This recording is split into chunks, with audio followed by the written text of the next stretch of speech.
Well, good morning, good afternoon, good evening, whatever time it is, wherever you are tuning in. Thank you so much for joining me today for yet another Facebook Live, Instagram Live, Dharma Talk offering. So today I'll be talking primarily about the Eightfold Path, which comes to us from the Buddhist tradition.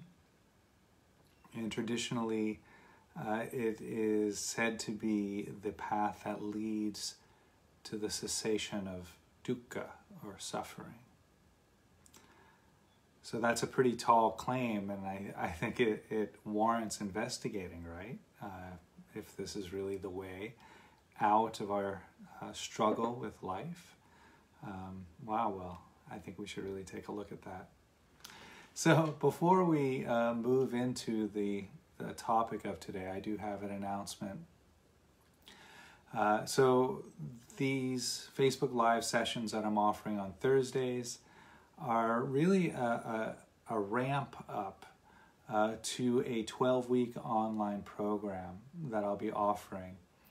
This is entitled Awakened Living, Meeting Life with Wisdom, Kindness, Curiosity, and Care. And the program runs from December 1st to February 9th.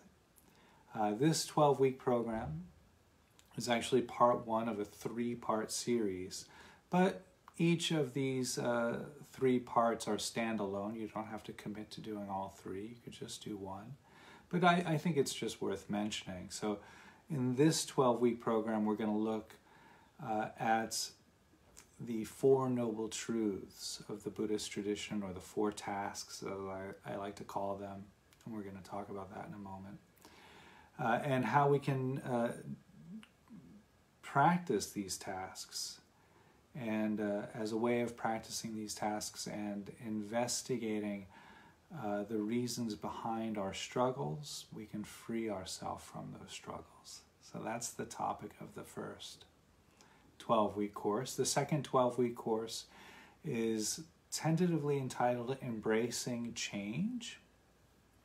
So it's really using mindfulness and meditation techniques to help us come to terms with the impermanence inherent in the human experience. The third one, tentatively titled Emptiness. And so here again, we're looking at the idea that nothing in our experience is standalone, that everything is connected and dependent on everything else. And these come from the 3 marks of existence in the Buddhist tradition: dukkha, or suffering, change and impermanence, and not self, or emptiness.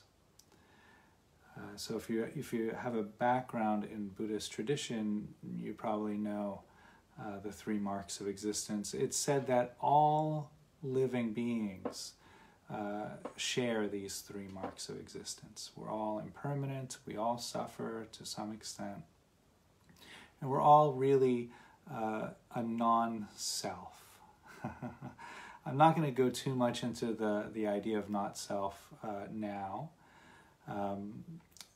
but if that's interesting to you, please do either sign up for the course or send some questions over, and I'd be happy to have a chat around not self. But that's a little bit outside of the offering today, so I do want to move into that.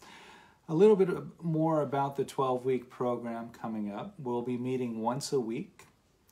The times are 7 to 10 p.m. East Coast Standard Time on Tuesday evenings. I know it's a 3-hour block, which can seem pretty long, but there will be a 20-minute break in the middle. And so if you're here in Thailand, it's 7 a.m. to 10 a.m. here in Thailand on Wednesday mornings. There is a second section. If for those of us who find the first section times challenging, the second section will meet 7 a.m. to 10 a.m. Wednesday morning East Coast time. And that's really primarily to cater to people in Europe. Or if you're here in Asia and you'd rather do an evening session, You know that'll be meeting 7 p.m. to 10 p.m. on Wednesday evenings here in Thailand. All of the sessions will be recorded and made available on Zoom. So if you'd like to do the whole program on your own time and your own pace, you're welcome to do that. Just let me know when you sign up. Or you might want to do half of the program, and you know that some of the Tuesdays or Wednesdays you won't be able to make. That's also fine. No worries. There's no commitment to make all of the sessions. Particularly over a 12-week course, that's a big commitment. So don't worry about that. Okay, I think that's all of the announcements I'd like to make. So I'm going to move into today's offering on the Eightfold Path. So I think I just want to start here by reading from the discourse. This is the actual text, and I've changed some words around here to appeal to a secular voice. I've taken the religious connotation out of the discourse here. So this is a real kind of a secular rendition. And this is based on some of Stephen Batchelor's translations as well. So this is the first teaching that the Buddha gives to his student of 5 ascetics. One gone forth from home to homelessness does not pursue 2 dead ends. Which 2? Addiction to pleasure, through indulging in sensuality, which is vulgar and village-like, and addiction to self-punishment, which is painful, undignified, and unfulfilling. I have awoken to a middle path which does not lead to 2 dead ends. It is a path which generates vision and awareness. It leads to tranquility and lucid understanding, awakening and release. It is just this eightfold noble path. Complete seeing, thinking, talking, acting, working, trying, recollecting, and concentration.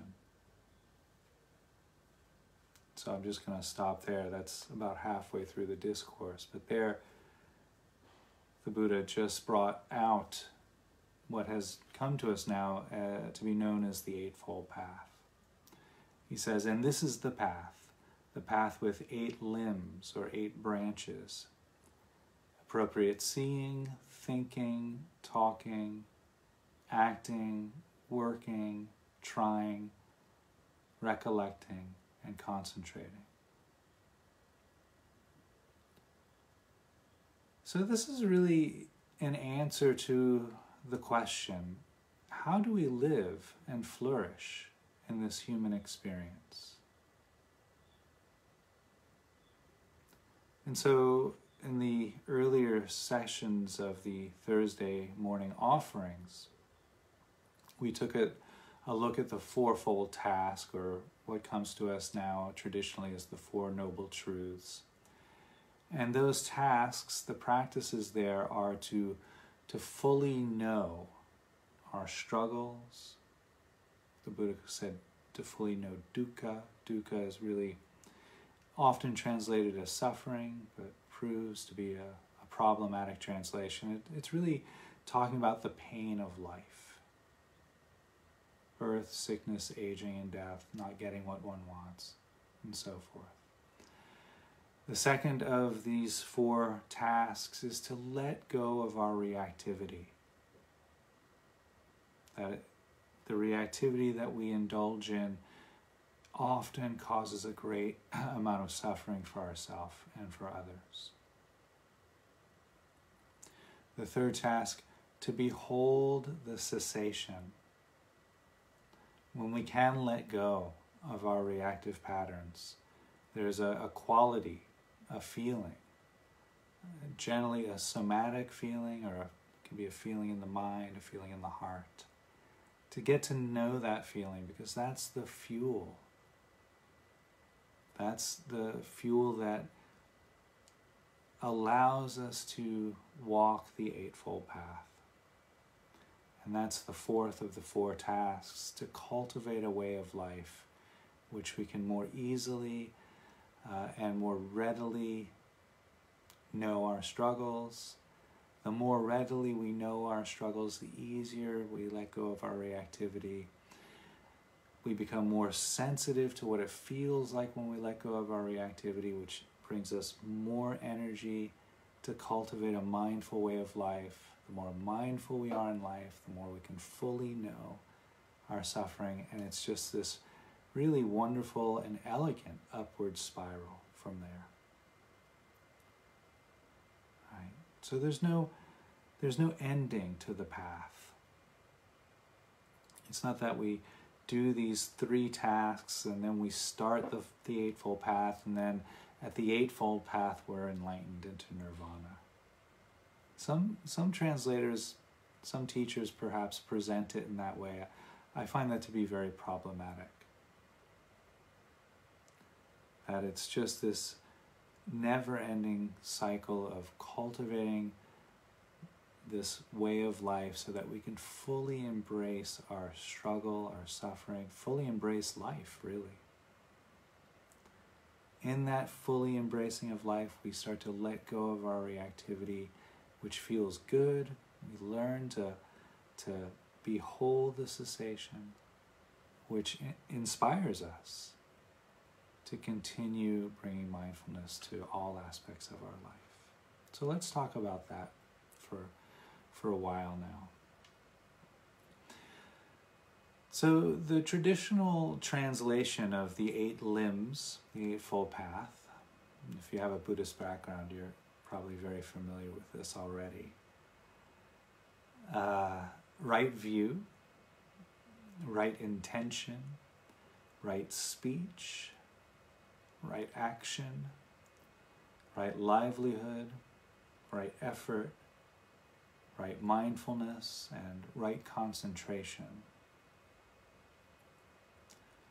So a couple of things about this transition, this traditional translation that I find problematic.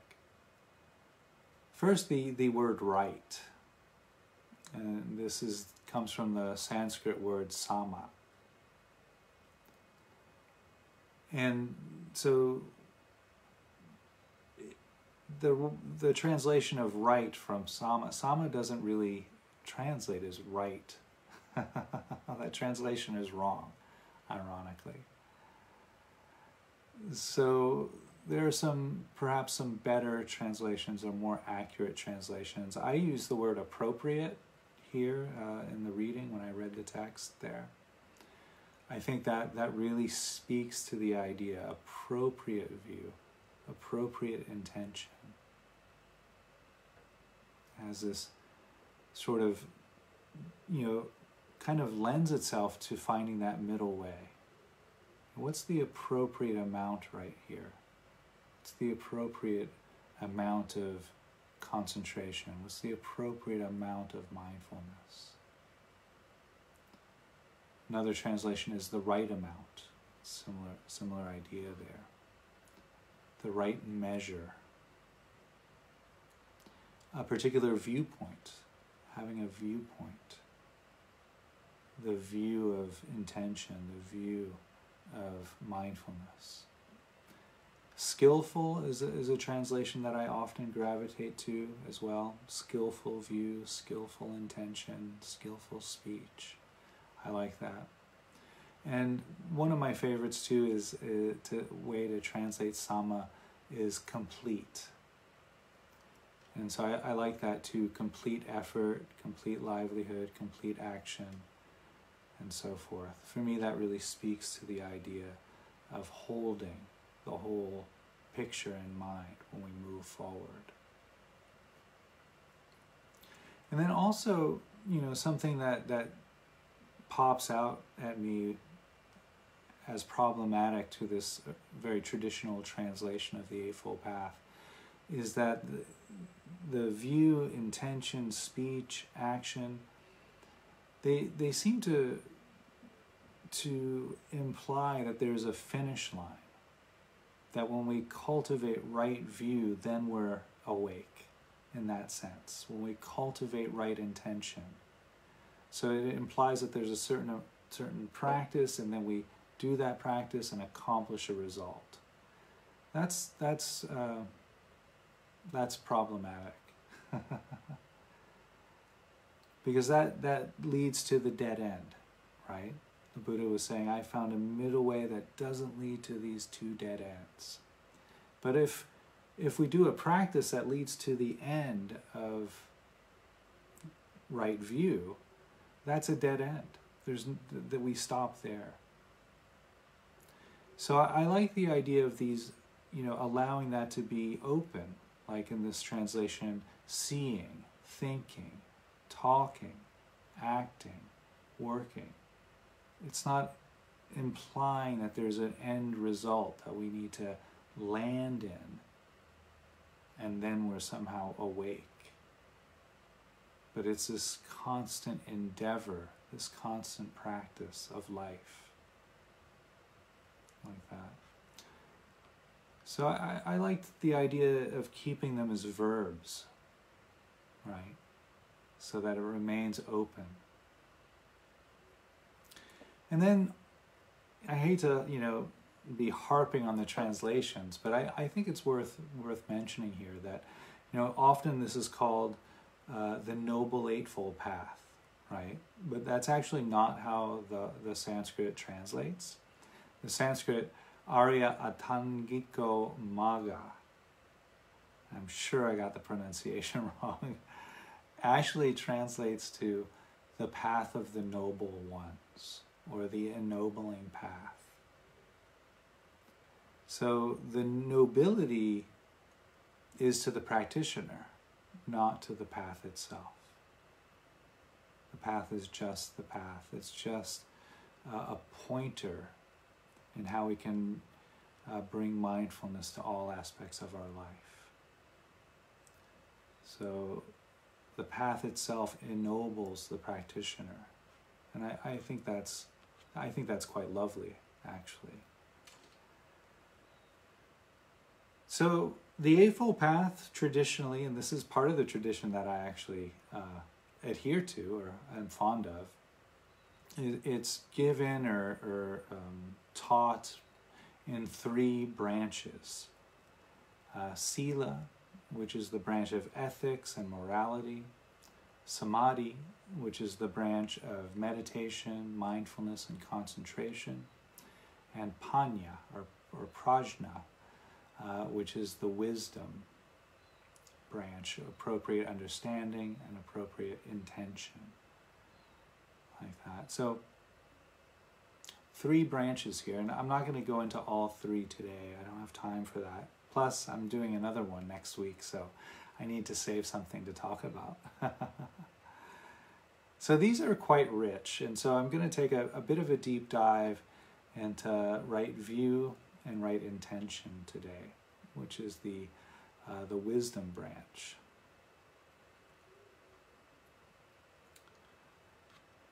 Just checking my notes here to make sure I didn't miss anything. I very, very infrequently follow my notes. Okay. So samadhi, or right view, appropriate view, or a complete view, or a skillful view. So this is not implying any kind of dogma. It's not saying that you have to have the view of a Buddhist. And so this is where I think this idea of complete view or appropriate view is very, very helpful. Because the Buddha never said you have to hold this view to walk this path. In fact, he was quite opposed to that idea. So here's a passage from one of the earliest texts called the Chapter of Eights. I think this is in the Samyutta Nikaya. It's in the Pali Canon. And here's the words of the Buddha. The wise do not elaborate a view on the grounds of knowledge or morals. He neither claims to be equal nor thinks of himself as better or worse. Not better than, not worse than, not equal to.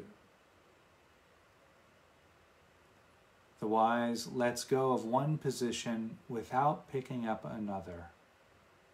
The wise are not defined by what they know. Nor do the wise join a dissenting faction. They assume no view at all. The wise are not lured into the blind alleys of it is and it is not. The wise lack those commitments.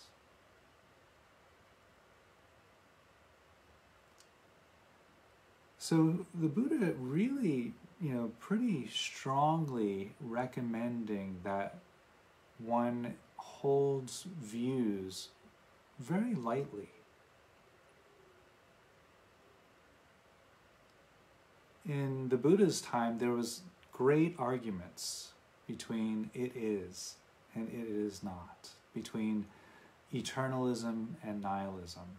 And there were often these arguments in ancient India, and huge debates on whether the soul was eternal or not eternal, that there was life after death or not life after death, that the world was eternal, the world was not eternal.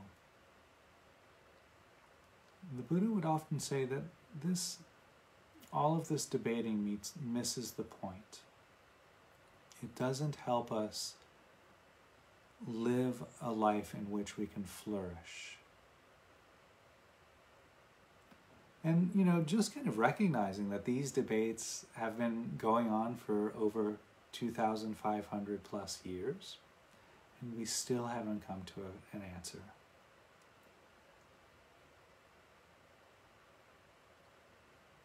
So the wise doesn't pursue these two dead ends of it is and it is not. And this is, for me, this is one of the aspects of complete view. Holding these loosely held views, which help us really to then meet the present moment as it arises, rather than engaging in the present moment through the filter of a belief system. When we're attached to a belief system, we're attached to the way things should be. And then every experience we encounter weighs in on our nervous system filtered through that belief system. We encounter things that agree with our belief system, we feel good. We encounter things or people that disagree with our belief system, we feel bad. So I want to re-emphasize this idea of holding our views loosely. This doesn't mean we don't have views at all. It'd be really challenging to live life in that way.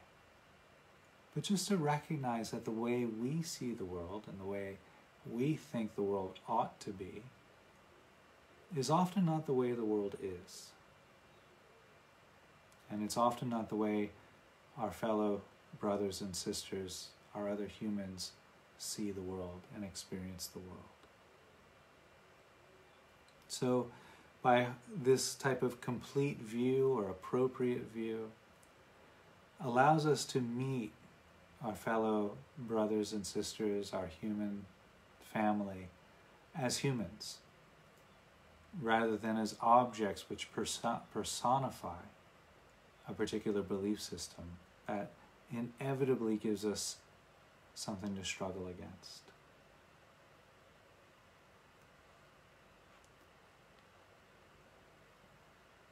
So the Eightfold Path, which I read a little while ago, is sometimes referred to as the middle way. And the Buddha actually refers to it in the discourse.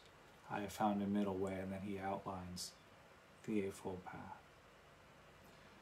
And so we can clearly see in that chapter of Eights, this entails not being lured into the dogmatic views of it is or it is not, being and not being, this world or the next world. And this idea isn't, a Buddhist idea. We see this also in Greek philosophy. Aristotle often spoke of what he called the unspoken middle. And I really like the way Aristotle presents that. The unspoken middle ground. Because as soon as you put a label on it,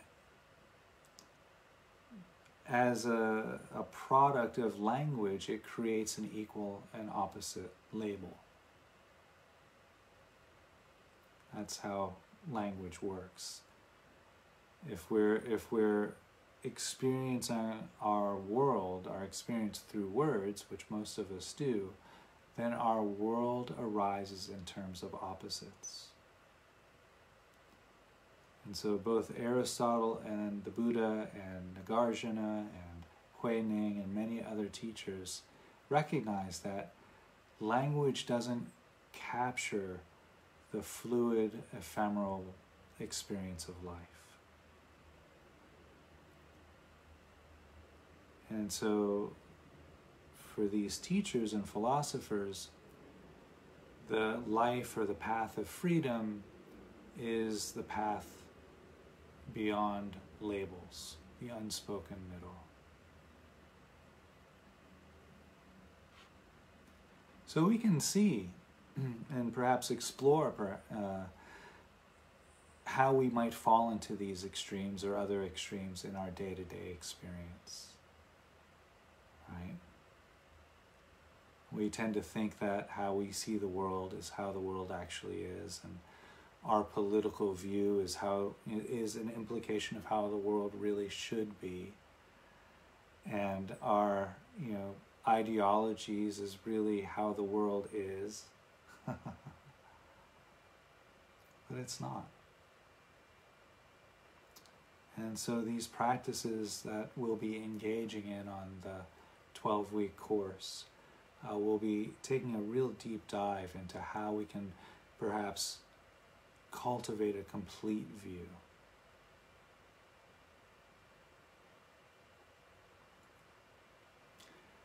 So moving on to the next one here, the next limb of these 8 limbs, right intention, or appropriate intention, skillful intention. And so part of this skillful intention is to kind of pledge, as one teacher likes to say, to pledge allegiance to compassion. That we embark on these practices of mindfulness, the practices of the 4 tasks, the Eightfold Path, as a way of not only freeing ourselves from our struggle, from our suffering, but then also seeing how we can help others. And so right away there's this ethical quality. Even though we're not in the Sila branch of the Eightfold Path just yet, we'll get to that next week. But here, with right intention, we kind of already are seeing that, okay, there's this idea of this isn't only my work. It's my work, I clean up myself so that I can relate to the world in a way that causes less suffering for others, perhaps alleviates suffering for others, and so forth. So it's not only about being more mindful so that we can free ourselves from suffering. It's this really right intention is pointing at this interconnectedness of all beings, that we're all intimately connected with each other. Another part of right intention is this idea of, I hesitate to say the word, renunciation. But it's not renunciation as the way it's often thought of in the West. It's the idea of we kind of have to give up something in order to gain something else. And so to give up what is appropriate in our life that no longer serves us, whether it's giving up a type of, our favorite food that in some way is affecting our health, that might be a type of renunciation, figuring out what's not serving us, what's not skillfully benefiting our life, and giving that up so we can have more space in our life for the things that do benefit us.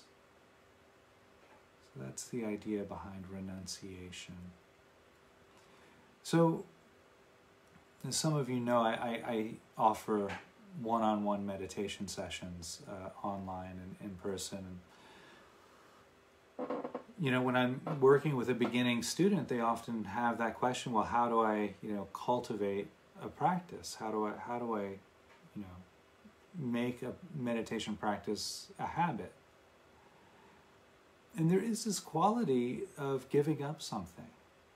If you're gonna really commit to spending 10 minutes, 15 minutes, 20 minutes, a half an hour, however long you're gonna commit to a daily practice, that's going to require some form of renunciation, some form of giving up something else.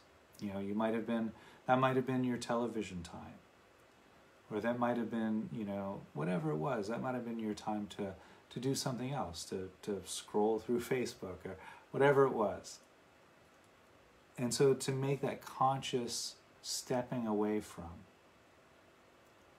is a big part of this appropriate or skillful intention.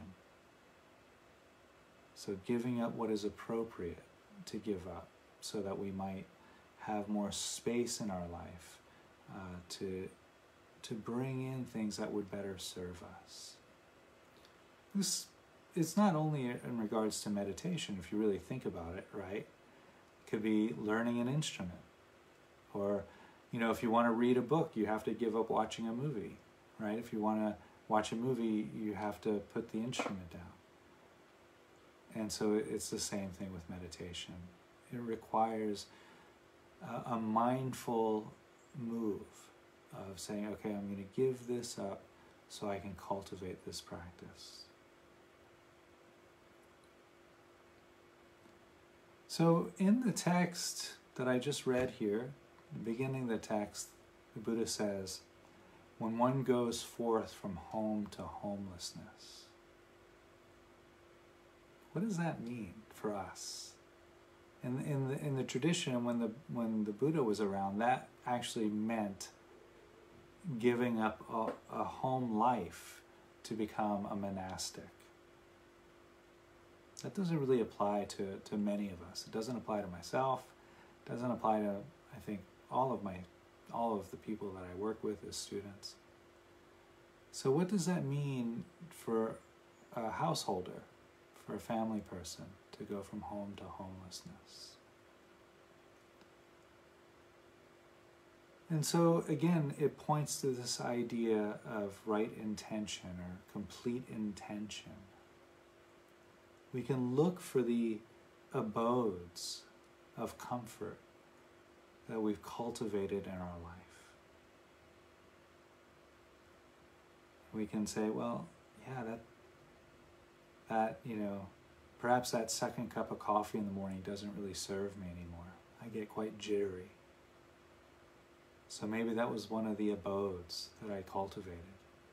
So going from that home of comfort, because I'd been drinking that second cup of coffee for years and years and years, and leaving that home for the homelessness, for the groundlessness that is now there, because all of the time that it would have taken to make that cup of coffee now becomes available. And it's kind of this open space in the day. And so that homelessness, that groundlessness, which now becomes available for something more meaningful, something which serves my life. I actually had a really kind of an interesting experience with this. Sometimes I do some fasting, not for days and days, but just I forgot what they call it, the 16-8. You know, you fast for 16 hours, you eat for 8 hours, and so forth. And so when I do that type of diet, I immediately recognize that I've gone from the comfort of that home, of preparing I generally skip breakfast when I do that. So I'm not preparing the breakfast, I'm not, eating the breakfast. And so now I have this groundlessness, there's a spaciousness to my day, which I can then fill with, perhaps with meditation or with study or whatever it is that would better support me in that moment. So that's the idea behind renunciation, or going from home to homelessness. It's not that we have to, sell all of our belongings or give away all our belongings and, put everything in a backpack and go to the mountains. It's not the idea. But it really, what the invitation is to recognize how much energy and time these abodes that we've created in our habitual way of being, how much energy those take to maintain. And once we can see into that and feel into that, say, all of this energy is taken by making that second cup of coffee, or by really eating that meal when I'm not hungry, or, whatever it is. And so this practice of right intention, or skillful intention, complete intention, is really an invitation to investigate, I think what some teachers might call energy leaks in our schedule, in our time, in our way of being, that don't serve us any longer. And what's really quite extraordinary is when we reclaim that energy becomes more available for our meditation practice. We start to cultivate a stronger sense of mindfulness. That mindfulness is then used to embrace more and more of our life, including our struggles of life. We have more capacity to let go of our reactive patterns. You see where I'm going. This is the 4 tasks all over again, right? We have more energy to recognize the letting go and how good that feels. And all of that energy gets put back into the Eightfold Path once again. Like that. So I think I'm going to stop there. A couple of more things I'd like to mention. So the Eightfold Path, it's a great teaching tool, a great way of presenting these 8 aspects, which are really symbolic of our entire life.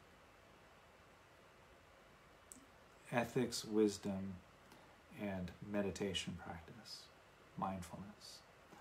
And so it's often thought that it needs to go in a particular order. I don't think that's very helpful.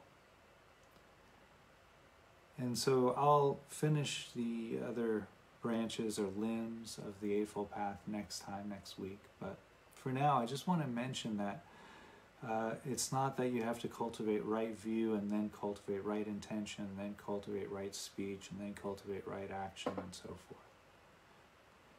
Each limb of the Eightfold Path supports the other. And once we've really cultivated a practice of bringing mindfulness to these 8 aspects of our life, it's quite easy to see then how it's not systematic walking of a path in that sense. And so in one of the texts, I forgot which one, the Buddha talks about these 8 qualities as being like eggs that a hen will hatch. And I really like that. I think that's a very helpful visualization or way of conceiving the Eightfold Path. Because a hen hatches the eggs by applying equal amount of warmth throughout the group of eggs. And when one gets too warm, the hen will move over, sit more warmth on the other eggs, and gently turn the warm egg and then replace herself on the clutch of eggs. And so I find that very helpful for a few reasons. First of all, it keeps us from appropriating a greater amount of importance on one of the eggs than on the others. And I think this is, in the West anyway, but really worldwide, we see mindfulness as really being heavily emphasized as opposed to perhaps skillful speech or skillful action or skillful intention. That's not getting the airplay that mindfulness is, right? But ideally, cultivating all 8 equally, with equal warmth, being equally near and equally engaging to all 8 of these aspects of our life. Okay. Thank you all for joining me today, whether you're watching live or if you're watching this back on video. I really do appreciate it. If you've seen me give these talks before, you know how much I love doing this. And I wouldn't be able to do it if nobody was watching. So I really, really do appreciate it. If you find what I've offered here intriguing, please do think about signing up for the 12-week course. It meets once a week on Tuesday evenings or Wednesday mornings, or depending on where you are in the world, it could be Wednesday evenings or Wednesday afternoons. And then there's also a separate section where there'll be breakout groups or study groups. I won't be on those sessions. It's an invitation for the participants to get together on their own to really hash out some of these topics, which can be pretty rich. And so there'll be study groups created and made available for the participants as well. Again, everything will be recorded and made available over Zoom for people who have a busy schedule and can't make some or all of the sessions. So yeah, I'd love to see you all out there. That'd be great. It looks like a great program. I'm looking forward to it myself. Okay, next week, by the way, the Facebook Lives will be on Monday and Wednesday rather than Tuesday and Thursday. Monday is loving kindness, and these are all Thailand time, so it can be Sunday in the States. Monday and or Sunday is loving kindness. Wednesday and or Tuesday is a wrap up on the Eightfold Path. Okay, have a great evening or morning or afternoon, and I'll ring the bell to close us out.